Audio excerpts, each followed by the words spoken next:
Sawa? Iko sawa? Imeingia vizuri? Atakasoma amesikia? Kadi zilimo? One single?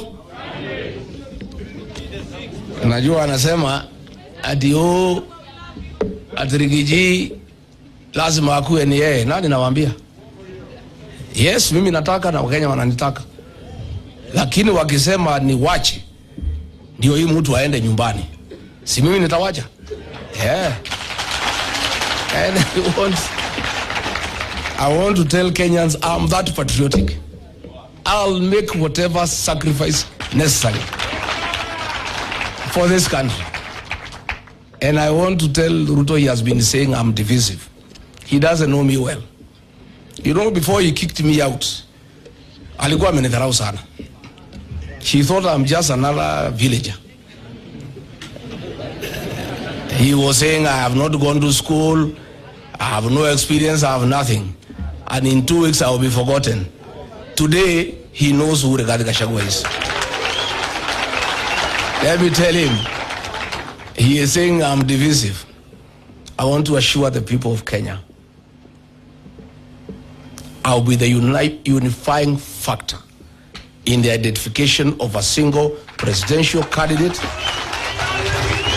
to face William Ruto. And my people here in the mountain have now told me that the consolidation of the mountain is complete. The mountain has even been enlarged with Mount Kenya South and Mount Kenya North. They have now told me not to preach the converted anymore.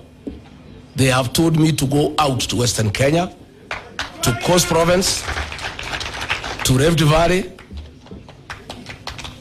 to all corners of this country and look for support for myself or whoever is picked as a single presidential candidate. So hapa mlimani nimewachia vijana wasukume. Si ndio? Si kazi imeisha.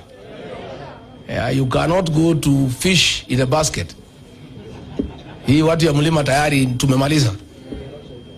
Na mlima sana ni kubwa.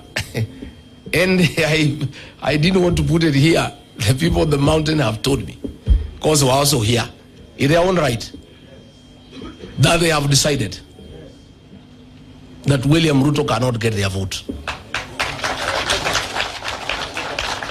And they have also told me they are willing to vote for anybody else, even if it is not me, provided it is not William Ruto.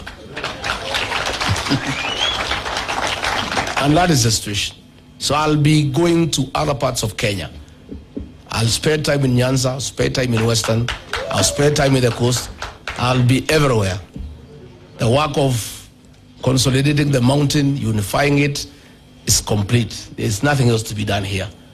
So hapa nikuja tu nyumbani kuangalia ng'ombe na kurudi. Kuna kazi nyingine nimebakisha hapa. Watu hapa wamemalizana na I'm happy and I want to say let everybody consolidate.